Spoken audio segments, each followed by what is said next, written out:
Hey guys, today is Saturday and I'm going to do yesterday's trade breakdown. So Friday's trade breakdown, big learning yesterday actually was really nasty opening, but actually I learned a lot. So big learning yesterday, definitely. We were actually so we delivered actually quite clean um, regarding the setup. So we still were able to take out basically the daily highs. So as we can see right here on the daily chart, we are now basically trading at all-time highs. That was basically the objective for the whole day yesterday. So I think in that case, really clearly a bullish bias. With that, we can drop to a hourly chart. We can see we are really overextended from the last days, but if we are trading at all-time highs, we just cannot really expect a high time frame retracement. We just have to adapt what we are basically, what the market delivers. We were already trading a lot higher within our New York Open Kill Zone right here, and still we fell short of the daily buy sell liquidity, which is all-time highs. So therefore, I regard the high right here actually only as, in that case, engineered buy sell liquidity, because I expected we will still reach higher for those targets. Still we also did not no damage to the sell sell liquidity at all, basically. So yes, we did take out Asia highs right here, for example. Asia lows, but yeah, really overextended. Only basically consolidation here, and from there we just traded higher. And the opening was quite interesting. So what we can see right here, I think you can see it already with the first glance, is that we have a market maker sell model being right here intact. So SMT, smart money reversal, we sold off, swapped equal size equal low, so size liquidity right here, traded lower, and what we basically instantly see is the low right here, which is our external liquidity draw. We opened up right here with 930, and to me, if we would have not been in really trending higher time frame bullish trending conditions, that we are trading at all-time highs, then basically our short opportunity right here is perfect. It's really perfect. It's just we want to see 930 to manipulate higher. We have equal highs right here, which I would like to see that we sweep them, or that we create an SMT and from there just basically sell off, sorry. In that case, to me, the low right here, which formed basically before the retracement higher, is to me as engineered sell liquidity as well, right in advance of the 830 opening price, and also in advance of the external sell side liquidity draw. So also, before we go into the trades I took, I want to, as always, show you regular trading hours, because that was really quite interesting today. So today, as you can see right here, we have a Newton range gap of 208.31 handles. Therefore, we are in trading conditions. We want to see that we trade back to the upper quadrant, and from there on continue our trend. As you see right here, we perfectly did that. So we really respected basically the upper quadrant level, and from there on just traded higher and swapped our buy sell liquidity targets. So with that basically in mind, you can always or already go into today's trading day with the objective that you are only looking for longs, and that we're really just trading within our 10 macro, and you just look for a basically silver bullet fair gap. Still, I took 2 shorts today, and I think I'm also kind of content with them. So, I mean, yeah, you could have avoided taking shorts today at all, but because I did, I could have definitely done something differently, and that's what I want to talk about today. So I entered short right here. Why? Because we created SMT with VS at the highs right here, and therefore I put my stop above the SMT low. Perfect would be right here, because that's the high we don't SMT swing high. Sorry, I said low before. So that's the high we don't expect NQ to take out, and at least we call it, or we say above the high right here, which is the lower high of the SMT, and then we just target basically lower prices. So why did I got stopped right here? Because completely avoidable. Why? Because right here This is our objective that we draw to for our market maker sell model to be in play. So that's our 930 manipulation target. If we create SMT, then this sell liquidity is protected. So that's basically what I kind of learned yesterday new, that we have now protected sell liquidity. I don't want to see that we sweep the liquidity right here. That we are going to wick above the wick right here and create another SMT is not likely, but can happen, and still does not invalidate the setup.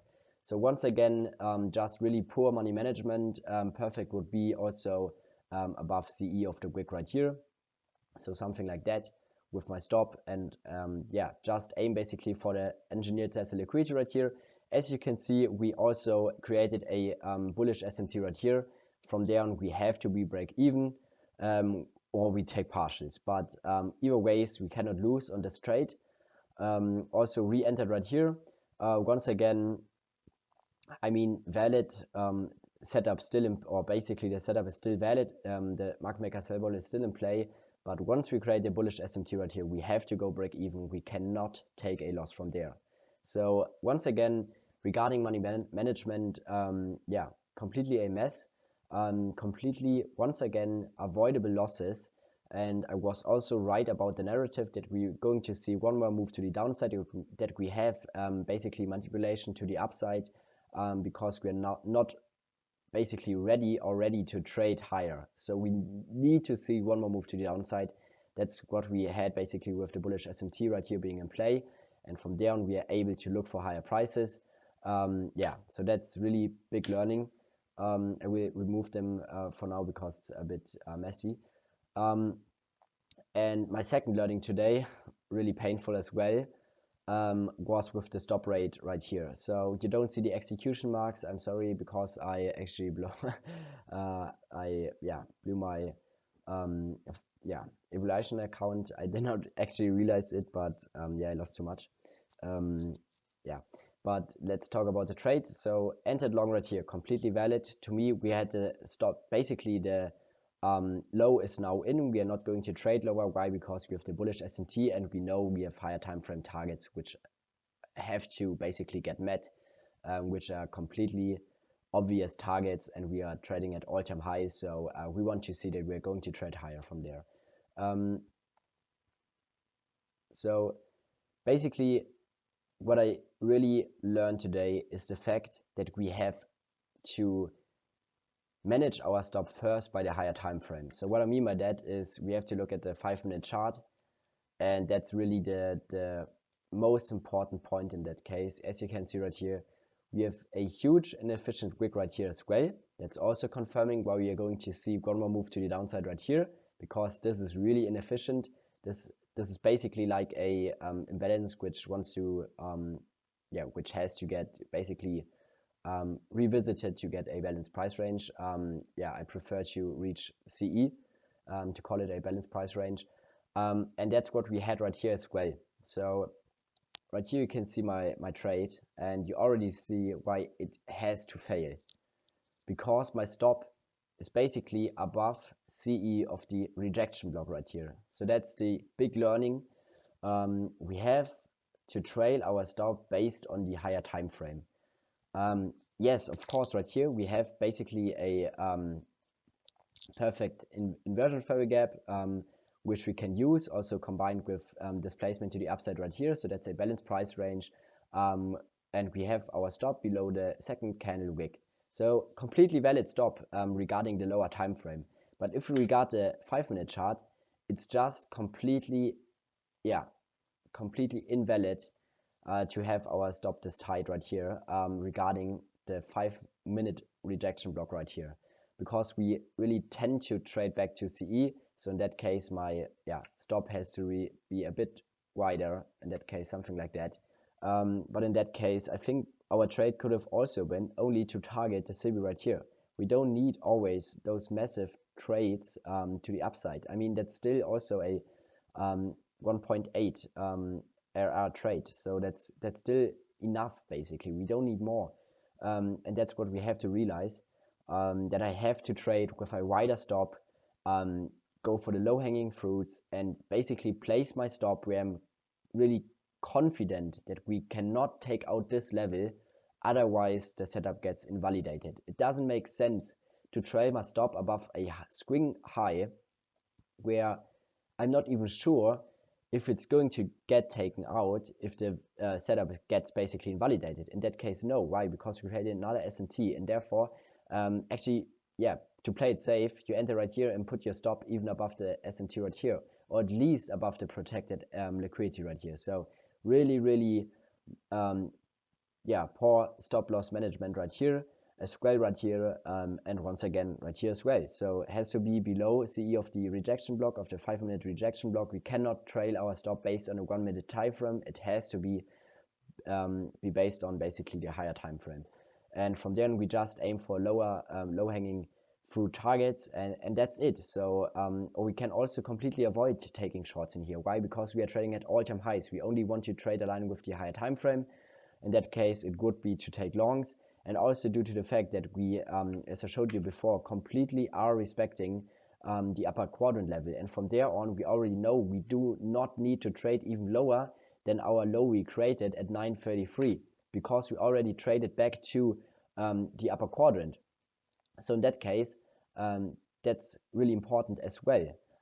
For example, if it's a bit different, that we have, wait a minute, sorry guys, that we have, for example, not traded back to the upper quadrant level with the 933 low. For example, if we really fell short of it and our let's do it like that, and I don't know, that our new open range gap looks something like that, then this setup is completely valid to take shorts, because now we are trading also aligned with regular trading hours, and we do not want to look for longs unless we trade it back to the upper quadrant in that case. Sometimes, yes, there are only up days where we are not able to trade align with our regular trading hours chart, but those days we can actually maybe completely avoid, or yeah, we wait until we trade back to our levels which we want to see basically. And that's really important. But with the opening we have right here, we already traded back to the upper quadrant. That's why we also create the SMT right here, because we do not need to trade even lower. And that's why we do not need to take any shorts against regular trading hours in that case, against the higher time frame, and we can just look for longs, and that would have been our trade. And I mean, I know this stuff. Okay, yes, maybe the stop loss management was really, really poor, I have to admit. So it basically really learned something new, especially regarding the 5-minute rejection block. But yeah, completely avoidable losses, once again, with the right money management, or with just completely avoiding shorts today. Yeah, it's still not really the cleanest delivery to the upside, I have to admit, but yeah, could have been once again completely a valid trading day, and I think the objective was clear. Once again, was right about both narratives. We're going to see one more move to the downside, and then we are going to target all-time highs, and that's completely what we did. We are just not able to participate in something, in any price moves, because I have such a bad money management. I have to admit that. I really have to be more specific about picking my setups, about placing my stop at, yeah, really reasonable targets where price should not draw to, and otherwise basically our setup gets invalidated. So that's really important. Yes, so that's basically it. Hope you learned something new, and yeah, see you soon.